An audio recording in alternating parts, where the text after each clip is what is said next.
जय हिंद दोस्तों, मैं अरविंद सर आप सभी का अपने चैनल पे हार्दिक स्वागत करता हूं। दोस्तों, आज हम लोग स्टार्ट करेंगे क्वेश्चन नंबर 1 से लेके क्वेश्चन नंबर 20 तक, जो कि प्रीवियस ईयर 2021 में पेपर आया था।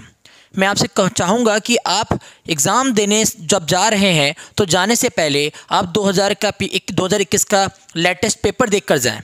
उससे आप आइडिया लगाएं कि कैसे करके मैथ्स में क्वेश्चन आपके लास्ट 2021 में पूछे गए। ठीक है, चलिए स्टार्ट करते हैं। हम लोग आज की सीरीज़ का सेक्शन स्टार्ट करते हैं भाई। जैसा कि क्वेश्चन हमें नज़र आ रहा है, कह रहा है पी और क्यू की आयु का जो वर्तमान अनुपात है वो कितना है, 6:7 है। 12 वर्ष पूर्व यह अनुपात कितना हो जाता है, 3:4 हो जाता है। तो उनकी वर्तमान आयु का योग बताना है। ठीक है, अब मुझसे कहेंगे सर आप इसको ट्रिक में बता दीजिए, कॉन्सेप्ट बता दीजिए। मैं आपसे क्या कहूँगा ना, जब भी योग की बात कहे तो आप ये चेक कर लिया कीजिए, 6 और 7 का योग कह रहा है ना, 6 और 7 कितना होता है भाई, 13 होता है। कितना होता है, 13 होता है। अब 13 से देखिए, 13 से कौन सा ऑप्शन कट हो रहा है, 13 चौक 52, तो आपका आंसर हो गया 52 वर्ष। ठीक है, अब ये तो रहा भाई ट्रिक। ठीक है, अगर ऑप्शन कोई ऐसा दिया हुआ है तो आप आराम से बना सकते हो। कभी कभी आप धोखा कहाँ खा जाओगे, जहाँ 13 से 52 भी डिविजिबल हो रहा है, कोई अदर नंबर भी डिविजिबल होता है। सामान्यतः ऐसा करते नहीं है, लेकिन अगर ऐसा हुआ तो क्या करेंगे, तो आपको कॉन्सेप्ट पता होना चाहिए। कॉन्सेप्ट क्या है, कॉन्सेप्ट देखिए, कह रहा है 6x और जो 7x है। ठीक है, मान लो पी की जो वर्तमान आयु है वो कितनी है, 6x, और क्यू की वर्तमान आयु कितनी है, 7x। तो इसमें कह रहे हैं 12 वर्ष पूर्व, जब पूर्व की बात करता है तो हम घटाते हैं, है ना, और जब बाद की बात करता है तो हम जोड़ते हैं। और अनुपात कितना हो गया, 3/4। अब हम इसको सॉल्व कर लेंगे। कैसे सॉल्व करेंगे भाई देखिए, 6 चौक 24x होता है और 12 चौक 48 होता है। ठीक है, और 3 सत्ते 21x होता है और 12 तियाँ 36 होता है। अब आप 21x को उधर लेकर आओगे 24 की तरफ तो 3x बचेगा। ठीक है, 48 को उधर लेकर जाओगे तो 48 प्लस का हो जाएगा -36 है, तो 3x बराबर आपका बचेगा 12, और 3 चौक 12 होता है। 3 चौक क्या होता है, 12। दोनों की आयु का योग पूछा है, 6 7 13x होता है। कितना, 13x, मतलब 13 × 4, 13 चौका 52। चाहे आप कॉन्सेप्ट से इस्तेमाल कर लें, इतना आपको समझ में आ गया होगा तो सॉल्व तो कर ही लेंगे। ठीक है, क्लियर है। और चाहे आप इसको ऐसे कर लें भाई, 6 और 7 इन दोनों का योग 13 हुआ। अब देख लीजिए 13 से कौन सा ऑप्शन जो है जिसमें पूरा पूरा भाग जा रहा है, जिसमें पूरा पूरा भाग जाएगा वही आपका आंसर हो जाएगा। ठीक है, अब हम लोग बात कर लेते हैं आज का प्रश्न नंबर 2, जो कि 2021 जो पेपर हुआ है हमारा लास्ट कोस्ट गार्ड का, उसमें क्वेश्चन आया है। क्या है, देखिए प्रश्न क्या कह रहा है कि यदि एक पेन को 56 रुपये में बेचने पर 30% की हानि होती है और 20% का लाभ प्राप्त करने के लिए इसे किस मूल्य पर बेचा जाना चाहिए। ठीक है, तो मैं आपसे क्या कहूँगा, आप मान लीजिए सीपी पता नहीं है तो सीपी मान लीजिए 100 है। कितनी, 100। मान लो कोई अमाउंट था आपके पास 100। ठीक है, आपने इसको कितने हानि पर बेच दिया, 30% हानि पर, मतलब 100 में 30 कम करेंगे, मतलब 70% हानि पर आपने इसको बेच दिया। ठीक है, आप चाहते क्या है, आप चाहते हैं कि इस पर 20% का लाभ प्राप्त करना। आपको दोस्तों पता होगा हानि और जो लाभ है वो हमेशा सीपी पर चलते हैं, क्रय मूल्य पर चलता है। ठीक है, तो जब 20% का लाभ पाना चाहोगे, इसका मतलब है आप 100 वाली चीज़ 120 में बेचना चाह रहे हो। फिर से सुनिए, कह रहा है कि 30% की हानि पर बेच दिया, मतलब 100 वाली चीज़ आपने कितने में बेच दी, 100 वाली चीज़ 70 में बेच दी। ठीक है, और आप क्या चाहते हो, आप चाहते हो 20% का लाभ, मतलब 100 वाली चीज़ आप 120 में बेचना चाहते हो। आपको क्या दे रखा है भाई, 56 रुपये में बेचने पर हानि हुई ना, 56 रुपये में बेचने पर क्या हुई, हानि कितने परसेंट की, 30% की। तो 30% हानि पर हमने 100 से 30 घटाया, 70 मिला। इसका मतलब है 70% जो पर आपने बेचा है, जो कि 56 रुपये के बराबर है। हम सॉल्व करेंगे, 7 दाई 70 होता है और 7 अट्ठे 56 होता है। मतलब 1% की वैल्यू निकालूं तो आप कहेंगे सर यहाँ पर 8/10 आएगा। क्या आएगा, 8/10। पूछ क्या रहा है, कह रहे हैं इसे जब 20% का लाभ प्राप्त करने के लिए इसे किस मूल्य पर बेचा जाना चाहिए। तो आपने 1% की वैल्यू निकाल ली ना, आप क्या चाह रहे हो, इसे 120% पर बेचना, तो 120 की मल्टीप्लाई करा दीजिए आप 8/10 से, 0 से 0, 12 अट्ठे 96, मतलब आपका जो आंसर है वो क्या हो जाएगा, 96। ठीक है, इसी तरह हम लोग बात करेंगे आज के प्रश्न नंबर 3 की। आप देख लीजिए कैसे कैसे क्वेश्चन हमारे लास्ट टाइम पूछे गए। ठीक है, इन प्रश्नों का अगर हम लोग एक बार रिवीजन करके एग्जाम में जाएंगे तो संभावना है कि हम एक पॉजिटिव माइंड से पेपर को सॉल्व कर पाएंगे, क्योंकि हमें कहीं ना कहीं एग्जाम का एक बहुत अच्छा आइडिया होगा। कह रहा है स्थिर जल में एक नाव की जो गति है वो 18 किलोमीटर पर घंटा है और यदि धारा की जो गति है वो 4 किलोमीटर पर घंटा है तो नाव के द्वारा धारा के अनुकूल 44 किलोमीटर की दूरी तय करने में कितना समय लगेगा। भाई मैं क्या करता इसको, मैं तो ऐसे करता भाई, देखता कि नाव की गति इधर ही है, धारा भी इधर ही बह रही है, तो 18 4 कितना हो गया 22, और यहाँ पर कुल दूरी कितनी है 44, तो 22 दूनी 44। मैं आंसर कर देता इसका 4 ऑप्शन एकदम सही। लेकिन आपको मैं कैसे बताऊं कि कैसे करेंगे हम इसको। कह रहे स्थिर जल में नाव की जो गति है, मतलब कभी भी याद रखना स्थिर जल में जो नाव की गति है वो 18 किलोमीटर है और धारा की गति कितनी है 4 किलोमीटर। कभी भी ऐसा केस बनता है तो आप इनको जोड़ लीजिए, 18 + 4 कर लीजिए, ठीक है। 18 4 कितना हो गया भाई, 18 4 हो गया आपका 22, कितना हो गया 22 किलोमीटर पर घंटा। ये क्या आ गई बच्चों, आपकी स्पीड आ गई, ठीक है। क्या आ गई, आपकी स्पीड आ गई, क्लियर है। और आपको देखिए दूरी कितनी दे रखी है, दूरी कितनी दे रखी है 44 किलोमीटर, दूरी कितनी दी है 44 किलोमीटर। पूछ क्या रहा है आपसे, आपसे कह रहा है समय पूछना है। तो आपने पढ़ा है, क्या पढ़ा है भाई, चाल बराबर क्या पढ़ा है, चाल बराबर होता है दूरी बटा समय, पढ़ा है ना हम लोगों ने। चाल बराबर क्या पढ़ा है, दूरी बटा समय। चाल कितनी है हमारी 22 किलोमीटर पर घंटा, दूरी हमें दे रखी है कितनी 44, समय हमें पता करना है। तो हम लोग क्या करेंगे, 22 एकम 22, 22 दूनी 44, मतलब समय हमारा कितना आ गया, समय आ गया 2, कितना आ गया 2। हमेशा याद रखना ऐसे प्रश्न बहुत ही आसानी से बन जाते हैं। ऐसे ही हम लोग बात करेंगे आज के प्रश्न नंबर 3 की और 4 की। प्रश्न नंबर 4 देखिए, ये प्रश्न भी आप देख सकते हैं सिंपल इंटरेस्ट साधारण ब्याज से आपके एग्जाम हॉल में पूछा गया, ठीक है। अब इस सवाल को करने के लिए आप देख सकते हैं, कह रहा राधा एक बैंक से साधारण ब्याज पर 20,000 रुपये कर्जा लेती है, मतलब उधार लेती है, और उसे 2 वर्ष बाद ब्याज के रूप में 3600 रुपये मिलते हैं, मतलब 2 वर्ष के बाद 3600 रुपये उसे देने पड़ते हैं, ठीक है। तो ब्याज की दर ज्ञात करनी है, मतलब ये पता करना है कि उसने बैंक से कितने % ब्याज पर पैसा लिया था, अर्थात दर क्या है उसकी। आपको पता होगा फॉर्मूला कि SI बराबर होता है PRT/100, ठीक है। SI आपको कितना दे रखा है, SI दे रखा है 3600, और P कितना दे रखा है, P दे रखा है 20,000, कितना दिया है 20,000। R का आता पता नहीं है, टाइम पता है 2 वर्ष का, बटे में लगाएंगे आप 100, ठीक है। 1 2 0 0 काट दिए, यहाँ पर देखिए 2 0 से 2 0 कट कर दिए, ठीक है। अब देखिए 2 से काटेंगे, 2 दूनी 4 और 4 नीम 36, ठीक है। 2 दूनी 4, 4 नीम 36, मतलब 9% आ गया। क्या आ गया, R की वैल्यू कितनी आ गई 9%, जो कि ऑप्शन आपका 2 एकदम सही है, ठीक है। इसी तरह हम लोग बात करेंगे आज के प्रश्न नंबर 5 की, ठीक है। आज के प्रश्न नंबर 5 की बात करेंगे, जो कि आपके प्रीवियस ईयर 2021 में पूछा गया था। वो प्रश्न आपके सामने है, देखेंगे ये प्रश्न क्या कह रहा है। ये प्रश्न जो है कह रहे एक आदमी अपनी आय का 25%, ठीक है, किराए पर, और यहाँ पर होगा 20% क्या करता है भोजन पर। एक आदमी अपनी आय का 25% किराए पर, 20% भोजन पर और अपनी आय का 15% यात्रा पे खर्च करता है। सोचिए कितना कितना खर्च करा उसने। 25% किराए पर खर्च किया, ठीक है, 15% यात्रा पे खर्च किया, भाई 25-15 कितना होता है, 25-15 40 होता है, और 20% भोजन पे खर्च किया, मतलब 60% खर्च कर चुका है। उसके पास बचा कितना है अभी, उसके पास शेष बचा है अभी 40%, और शेष अमाउंट दिया कितना है 6,000 दिया, ठीक है। हम लोग सॉल्व कर सकते हैं, 0 से 0 और 4 से काटेंगे, 4 एकम 4 बचा 2, 4 पंजे 20, मतलब 150। तो 1% की वैल्यू हमारे पास 150 है, और हम मानते क्या हैं कि उसके पास स्टार्टिंग में कितना धन रहा होगा 100%। इसलिए 150 की जब हम 100 से गुणा कराएंगे तो हम जानते हैं हमें आंसर मिलेगा 15,000। क्या मिलेगा 15,000, जो कि आपका ऑप्शन 1 हो जाता है, ठीक है। इसी क्रम में हम लोग बात करेंगे आज के प्रश्न नंबर 6 की, ठीक है। प्रश्न नंबर 6 को समझते हैं। ये प्रश्न क्या कह रहा है, कह रहा है एक ट्रेन किसी प्लेटफॉर्म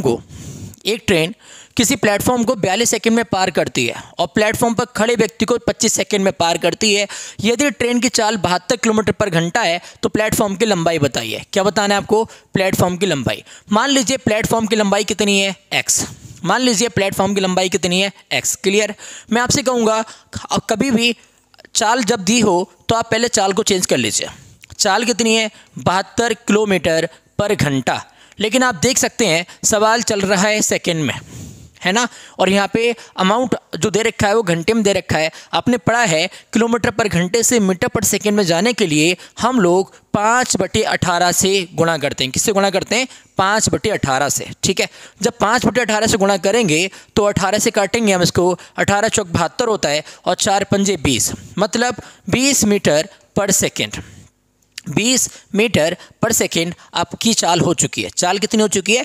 20 मीटर पर सेकेंड। ठीक है, देखिए क्या कह रहा है कि मान लीजिए जैसे कोई ट्रेन, ऐसे समझ लीजिए कि ये प्लेटफॉर्म है, इस प्लेटफॉर्म पे कोई व्यक्ति खड़ा हुआ है। ये क्या खड़ा है? कोई व्यक्ति खड़ा हुआ है। तो जब व्यक्ति खड़ा हुआ है तो ट्रेन आ रही है छुक छुक करते हुए, तो सबसे पहले क्या अगर मतलब इस व्यक्ति को उसने पार किया तो उसको पार करने में उसे मान लीजिए कितना समय लग रहा है?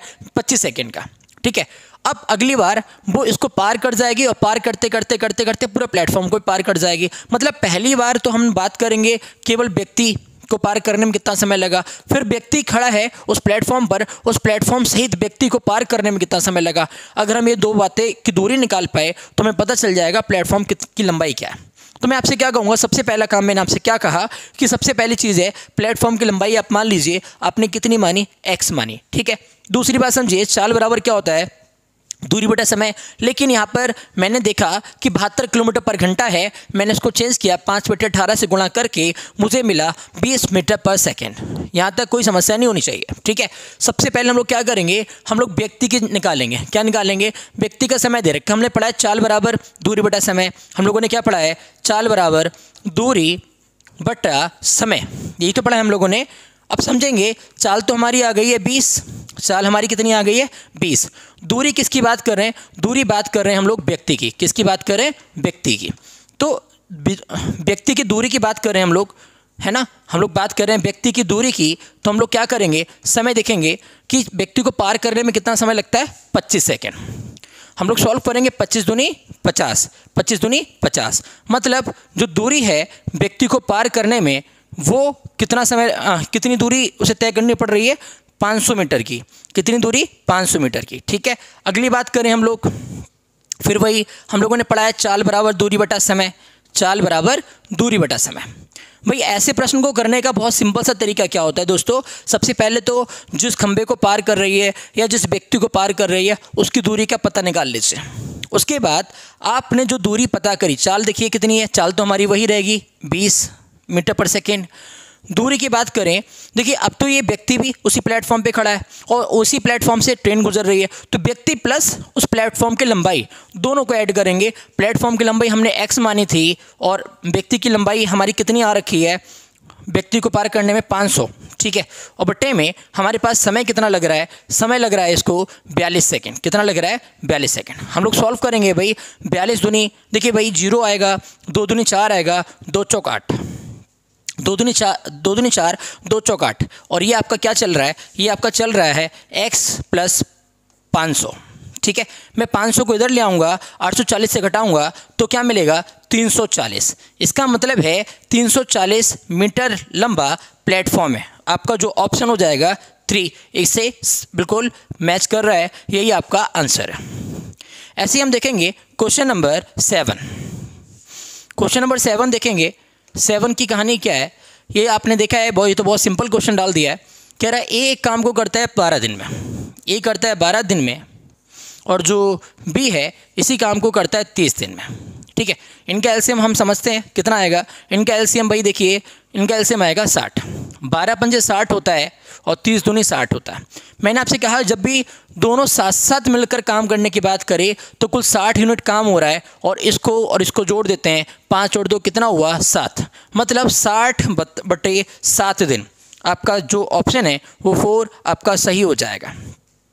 इसी तरह से बात करेंगे हम लोग क्वेश्चन नंबर 8 की। किसकी बात करेंगे? क्वेश्चन नंबर 8 की बात करेंगे। देखेंगे क्वेश्चन नंबर 8 क्या है।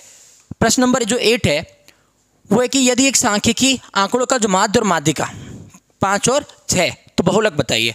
मैंने आपको बताया था कि बहुलक की जब भी बात करेगा तो बहुलक बराबर आप याद रखेंगे 3 गुणा माध्यिका। 3 गुणा माध्यिका, माइनस 2 गुणा माध्य,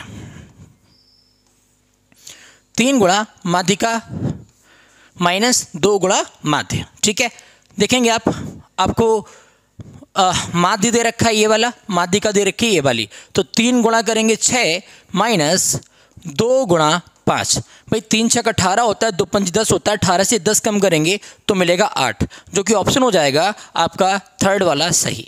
ठीक है, इसी तरह से हम लोग बात करेंगे आज के प्रश्न नंबर 9 की। और प्रश्न नंबर 9 जो है ये देखिए धोखे से इसको फिर रिपीट कर दिया गया है। ठीक है, चलिए हम लोग क्वेश्चन नंबर 10 की बात कर लेते हैं। क्वेश्चन नंबर 10 में अच्छा डायग्राम नहीं है, कोई बात नहीं, डायग्राम मैं ड्रॉ कर देता हूँ। ठीक है, ये थोड़ा सा टाइपिंग एरर है और मैं ध्यान रखूँगा नेक्स्ट वीडियो से कि टाइपिंग एरर ना हो। कह रहे एक्स का मान ज्ञात कीजिए। अब भाई किसका एक्स का मान ज्ञात कीजिए, कुछ तो होना चाहिए ना डायग्राम। बिल्कुल, देखिए डायग्राम क्या था, डायग्राम यहाँ पर ये होगा कि यहाँ पर जो डिस्टेंस है वो 110 डिग्री है, यहाँ पर 40 है। ठीक है, और यहाँ पर 2x है और आपसे x का मान पूछा गया। तो देखिए हम लोगों ने क्या पढ़ा है कि हम लोगों ने पढ़ा है कि भाई ये जो 110 है इसको अगर हम कंप्लीट करें तो ये 180 होता है ना। जब बाहर वाला 110 है तो अंदर वाला कितना होगा 70 सॉरी, बाहर वाला 110 है तो अंदर वाला कितना होगा 70, तभी तो 180 बनेगा। अच्छा हम लोगों ने क्या पढ़ा है, हम लोगों ने पढ़ा है कि त्रिभुज के तीनों कोणों का योग कितना होता है 180 के बराबर। तो हम 70 + 40, 70 + 40 कितना होगा 110, तो 2x + 110। ठीक है, बराबर क्या करेंगे 2x 40 70 110 हो गया, बराबर हम करेंगे 180 और हम देखेंगे कि 2x बराबर क्या बचेगा आपके पास 180 में से आप 110 कम करेंगे। ठीक है, 180 में से आप जब 110 कम करेंगे तो 2x बराबर कितना बचेगा 70 और 2 से काटेंगे तो कितना आएगा 35 डिग्री। ये आपका ऑप्शन हो जाएगा 4 वाला। ठीक है, यहाँ पर 110 है तो 70 हो जाएगा और आपने पढ़ा है तीनों कोणों का योग कितना होता है 180 के बराबर। इस आधार पर आपका जो ऑप्शन है वो 4 ठीक हो जाएगा। ठीक है, इसी तरह से आप देखेंगे क्वेश्चन नंबर 11 की। 11 देखिए इस तरह का रेशियो एंड प्रोपोर्शन से अनुपात समानुपात से आपका क्वेश्चन पूछा गया था। ऐसे प्रश्न को करने के लिए हम लोग क्या करेंगे, सबसे पहली चीज़ समझेंगे कि यदि ए अनुपात बी जो है वो दे रखा है 5:2, बी अनुपात सी जो है 8:9 और सी अनुपात डी जो है वो दे रखा है 9:4।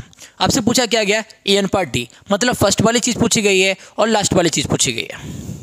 आप देखेंगे यहाँ भी दिया है, यहाँ भी दिया है, यहाँ सी दिया है, यहाँ भी सी दिया है। तो मैं ऐसा कभी केस बने तो आप मल्टीप्लाई कर दीजिए सबकी, A/B, B/C और C/D। आपको मालूम है सी से सी कट जाएगा, बी से भी कट जाएगा, जो मिलेगा वो ए और डी का मान मिलेगा। ऐसे करेंगे हम यहाँ पर भाई 5/2 गुणा 8/9 गुणा 9/4, 9 से 9 कैंसिल, 4 एकम 4, 4 दूनी 8 और 2 से 2 कैंसिल। तो हमारे पास ऊपर क्या आ गया, यहाँ पर हमारे पास आ गया 5 और बट्टे में आ गया 1, मतलब यहाँ सी से सी कैंसिल, बी से बी कैंसिल, ए अनुपात डी आ गया 5:1, जो कि आपका ऑप्शन हो जाता है 2 सही। हम लोग बात करेंगे क्वेश्चन नंबर 12 की। क्वेश्चन नंबर 12 को समझेंगे। क्वेश्चन नंबर 12 है, ये क्या कह रहा है, एक बल्लेबाज द्वारा 11 मैचों में बनाए गए औसत रन जो है वो 73 रन है, मतलब 11 पारियों का जो औसत है वो 73 रन का है। ठीक है, मैं आपसे कहूँगा भाई 11 पारी का जो औसत है, एवरेज है, वो कितना है, वो है आपका 73। 12वां मैच खेलने के बाद उनका नया औसत 5 रन कम हो गया, तो नया मतलब 12वां मैच खेलने पर उनका औसत कितना कम हो गया 5, मतलब 73 वाला औसत 5 कम हो गया, मतलब 73 में से 5 कम करेंगे तो हमें मिलेगा 68। कितना मिलेगा 68। ठीक है, कौन से मैच खेलने गए थे 12वां, मतलब 11 मैच जो इससे पहले खेल चुके थे उन पर फर्क पड़ा होगा 5-5 रन का, अर्थात आप देखेंगे 5 रन का जो इफेक्ट आया ना, कितने का 11 से आप मल्टीप्लाई कर लिया कीजिए 5 से, और 11 पंजे कितना आएगा 55, और 68 से जब 55 कम करेंगे तो हमें मिलेगा 13, जो कि ऑप्शन होगा आपका फर्स्ट वाला। ठीक है, ऐसे ही हम लोग बात करेंगे क्वेश्चन नंबर 13 की। क्वेश्चन नंबर 13 जो है ये देखिए ट्रिग्नोमेट्री का क्वेश्चन है, और ये जो ट्रिग्नोमेट्री का क्वेश्चन है इसको सिंप्लीफाई करने के लिए कहा गया। इसके लिए फॉर्मूले को कुछ नॉलेज होनी चाहिए। देखिए क्या करेंगे हम लोग, ये कॉज ए है हमारे पास, ये साइन ए है हमारे पास, ठीक है, यहाँ पर देखेंगे कॉट को लिखेंगे हम लोग कॉज ए बटा साइन ए प्लस साइन ए बटा कॉज ए, ठीक है ना। अब हम इसको सॉल्व करेंगे, कैसे सॉल्व करेंगे, कॉज ए प्लस साइन ए दे रखा है हमको, और यहाँ पर हम लोग क्या करेंगे, साइन ए और कॉज ए एलसीएम आएगा, इसकी मल्टीप्लाई करेंगे कॉज स्क्वायर ए, इसकी मल्टीप्लाई करेंगे तो हमारे पास आएगा साइन स्क्वायर ए। हम जानते हैं ट्रिग्नोमेट्री फंक्शन से कि इसकी वैल्यू कितनी होती है, 1 होती है। तो हमारे पास ऊपर बचेगा कॉज ए प्लस साइन ए, क्या बचेगा, कॉज ए प्लस साइन ए, बटे में क्या जाएगा, बटे में जाएगा साइन ए और कॉज ए। हम जानते हैं इसको हम अलग अलग कर सकते हैं कि कॉज ए बटा साइन ए कॉज ए, और ऐसे करके हम इसको लिखेंगे कि साइन ए बटा साइन ए और कॉज ए, ठीक है। देखिए साइन से साइन कैंसिल, कॉस से कॉज कैंसिल, 1 बटा साइन क्या होता है, कॉसिक होता है, 1 बटा साइन क्या होता है, कॉसिक होता है, और 1 बटा कॉज क्या होता है, सेक होता है। तो मतलब कॉसिक ए प्लस सेक ए, जो कि आपका ऑप्शन है फर्स्ट वाला, ठीक है। कॉसिक ए प्लस सेक ए, ये भी देखिए टाइपिंग एरर है, कोई दिक्कत नहीं है, फर्स्ट और फोर्थ जो है वो सेम कर दिया है, ठीक है, कोई इसमें प्रॉब्लम वाली बात नहीं है। आप आंसर देखिए, ऑप्शन थोड़ा सा एरर में आ गए। क्वेश्चन नंबर 14 देखेंगे हम लोग। क्वेश्चन नंबर 14 देखिए, ये मैंने छोटा कर दिया है जिससे आपको पूरा क्वेश्चन विजिबल हो, मैं लो और छोटा कर देता हूँ। क्वेश्चन है पी और क्यू को मिलकर 250 रुपये प्रतिदिन कमाते हैं। पी और जो क्यू हैं वो मिलकर 250 रुपये पर डे कमाते हैं, ठीक है। पी और क्यू जो है वो मिल जाते हैं 250 रुपये एक दिन में कमाते हैं, और कह रहा है क्यू और आर जो मिलकर है 220 रुपये, मतलब क्यू और आर जो हैं ये मिलकर कितने रुपये कमाते हैं, 220 रुपये कमाते हैं, ठीक है। कह रहा है पी क्यू आर, मतलब तीनों मिल जाएं, पी क्यू और आर तीनों मिल जाएं, ठीक है, तो मिलाकर कितना कमाते हैं, 350 रुपये। क्यू की दहाड़ी निकालनी, क्यू का पैसा निकालना, क्यू कितना कमाता है। तो मैं आपसे क्या कहूँगा, आप एक काम करिए, क्या काम करिए, आप इक्वेशन 3 से इक्वेशन 1 को घटा दीजिए, ठीक है। ऐसा करने से क्या मिलेगा, पी से पी घट जाएगा, मतलब कट जाएगा, क्यू से क्यू कट जाएगा। ऐसा करेंगे नहीं, ऐसा मत करिए, आप एक काम करिए, यहाँ पर क्या काम करिए, देखिए मैं आपको कहूँगा कि आपको क्या चाहिए, आपको क्यू चाहिए, और क्यू यहाँ से मिलेगा या यहाँ से भी मिल सकता, ठीक है, कहीं यहाँ से मिल सकता है, यहाँ से मिल सकता। तो आप एक काम करिए कि आप पहले पी का मान निकाल लीजिए, कैसे मिलेगा, कैसे मिलेगा भाई, आप घटा दीजिए समीकरण 3 से 2 को, तो क्यू से क्यू कैंसिल हो जाएगा, आर से आर कैंसिल हो जाएगा, यहाँ बचेगा पी, क्या बचेगा, पी। और 350 से 220 कम करेंगे तो 0, 5 में से 2 कम करेंगे 3, और 3 में से 2 कम करेंगे 1, मतलब पी की जो वैल्यू है वो 130 आ चुकी है। आप इसको इक्वेशन 1 में लगा दीजिए, कितना लगाएंगे, 130 प्लस क्यू बराबर 250, ठीक है। तो क्यू का मान निकालेंगे, 250 में से 130 घटाएंगे, 0 में से 0 कम करेंगे 0, 5 में से 3 कम करेंगे 2, और 2 से 1 कम करेंगे 1, मतलब 120 रुपया जो है वो दहाड़ी है, वो इनकम है किसकी, क्यू की। ऐसी बात करेंगे हम लोग क्वेश्चन नंबर 15 की, ठीक है। क्वेश्चन नंबर जो 15 है ये देखिए क्या है आपके सामने, एक आयताकार खेत का जो बिक्कड़ है वो 10 मीटर है और परिमाप जो है वो 28 मीटर है। खेत का क्षेत्रफल बताना है, ठीक है, क्या बताना है, खेत का क्षेत्रफल मतलब एरिया बताना है। ऐसा प्रश्न भी हम लोग पहले डिस्कस कर चुके हैं। जो बिक्कड़ है, बिक्कड़ कितना दे रखा है, बिक्कड़ का फॉर्मूला क्या होता है, L square plus B square, और उस पर क्या चढ़ा होता है, रूट। हम रूट नहीं चढ़ाएंगे तो उसके साथ में जो वैल्यू दी है उसका स्क्वायर कर देंगे, जो हो जाएगा 100, ठीक है। आपको पता होगा बिक्कड़ का formula L square plus B square root में होता है ना। तो मैंने आपको क्या बोला, इसका स्क्वायर हटाएंगे, इस पे इसका रूट हटाएंगे, इस पर स्क्वायर चढ़ जाएगा। इतनी बात क्लियर है। परिमाप दे रखा है, परिमाप होता है 2l प्लस बी, क्या होता है 2l प्लस बी, कितना दे रखा है 28, 2 से काटेंगे कितना आएगा 14 आएगा, ठीक। अब मैं आपसे कहूँगा आप दोनों पक्षों का स्क्वायर कर दीजिए। जब दोनों पक्षों का स्क्वायर करेंगे तो एल स्क्वायर बी स्क्वायर और क्या मिलेगा 2lb, यहाँ पे मिलेगा 196, ठीक है। और एल स्क्वायर बी स्क्वायर की वैल्यू कितनी है 100, आप यहाँ पे 100 लगाओगे तो 2lb यहाँ पर 100 लगाकर इधर घटाओगे 196 से, तो कितना मिलेगा आपको 96, क्या मिलेगा 96।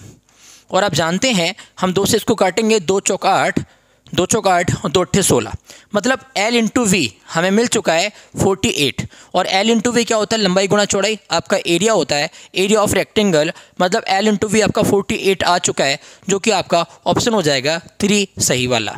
ठीक है, अब हम लोग बात करेंगे क्वेश्चन नंबर 16 की।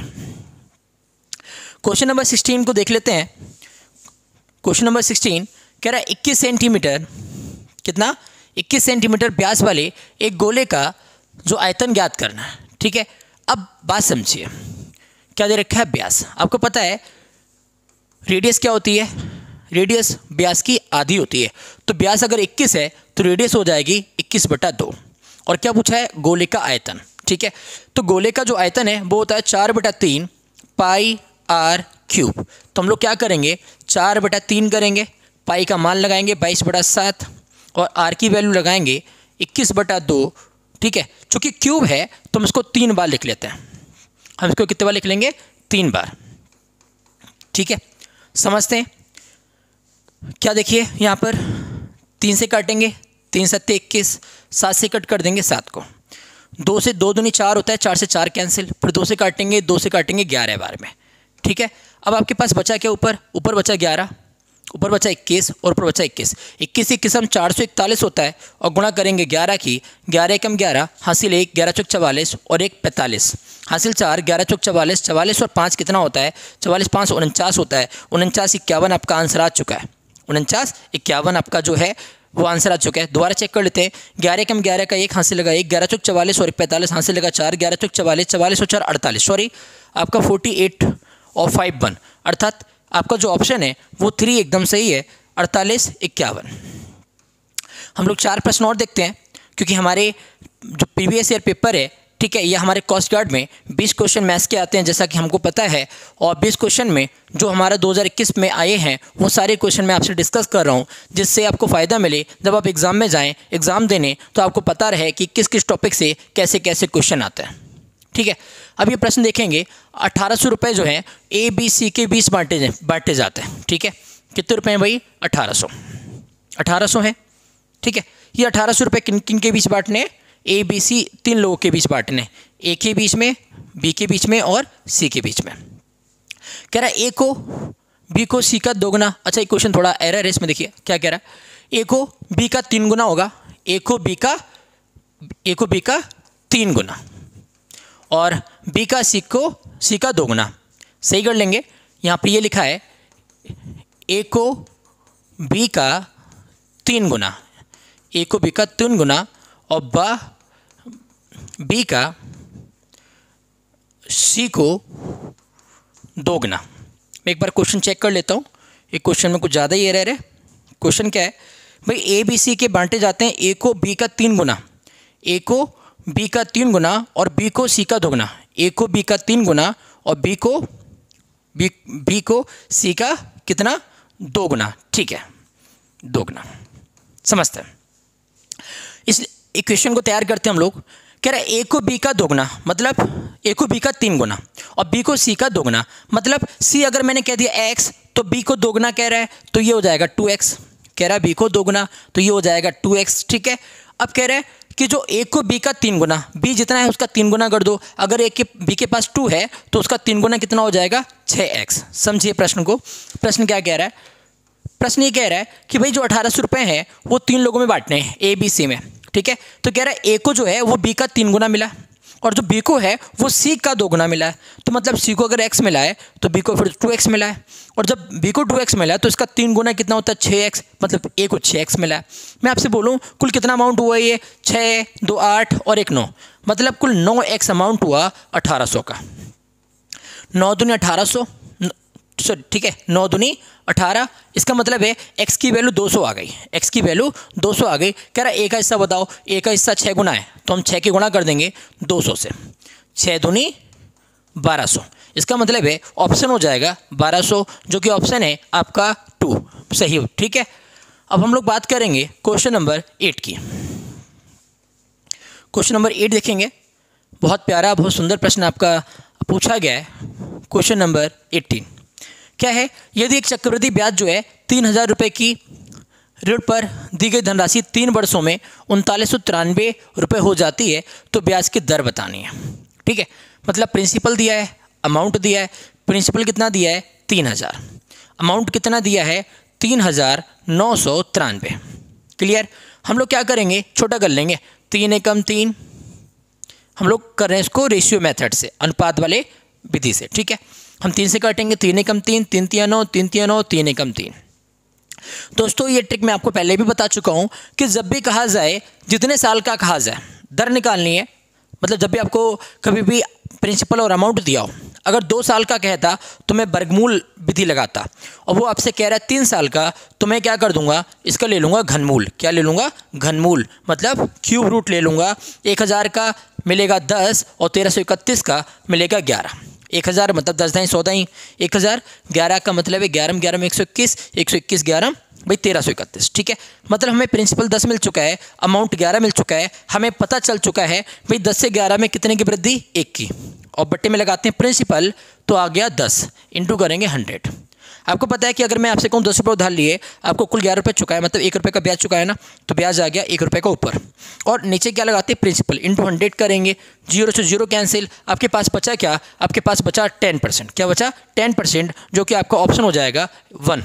ठीक है, इसी तरह से हम लोग बात करेंगे क्वेश्चन नंबर 19 की।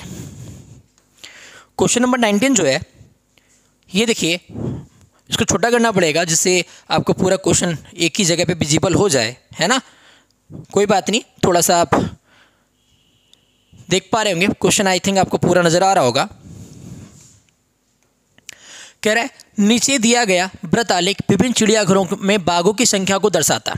एक विशेष बाघों की संख्या को सभी चिड़ियाघरों में कुल मिलाकर बाघों की संख्या के प्रतिशत के रूप में दिखाया गया। ठीक है, देखिए Z1 जो है, Z1, ठीक है, किसकी बात कर रहे हैं, Z1, वो आपका 15% है। ये देखिए, ये जो आप सेट देख रहे हैं, ठीक है, ये 15% है। Z2 एकदम ब्लैंक है, इसका मतलब 25% है। Z3 देखिए, इस तरह से लाइनें पड़ी हुई हैं, तो Z3 आपका कौन सा हिस्सा हो गया, Z3 आपका जो हो गया वो हो गया 30%। Z4 बोलता तो 15%, और यहाँ पे देखिए बिल्कुल परपेंडिकुलर लाइनें पड़ी हुई हैं, ठीक है, पैरेलल फॉर्म में, तो ये आपका Z5 हो गया।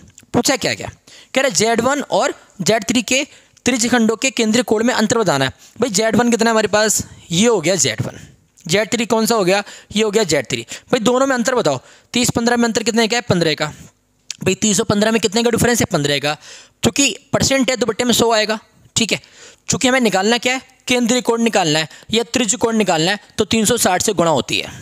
ठीक है, सॉल्व करेंगे हम लोग, 0 से 0, 5 से काटेंगे, 5 से 15, 5 दूनी 10, 2 से काटेंगे, 2 से काटेंगे भाई 18 बार में, और 18 तियाँ कितना होता है, 18 तियाँ होता है 54। इसका मतलब है आपका ऑप्शन हो जाएगा 4। क्या ऑप्शन हो जाएगा, 4। ठीक है, इसी तरह से एक अंतिम प्रश्न है हमारा, प्रश्न नंबर है 20, और ये भी हमारा पाई चार्ट का ही क्वेश्चन है।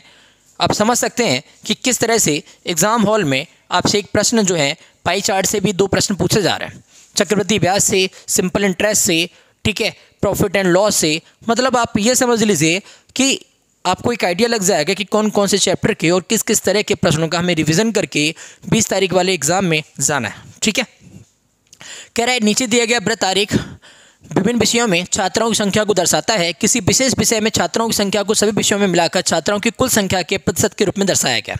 कह रहे, यदि छात्रों की कुल संख्या 3600 है, ठीक है, S1 और S4 विषयों में छात्रों की संख्या का अंतर बताना है।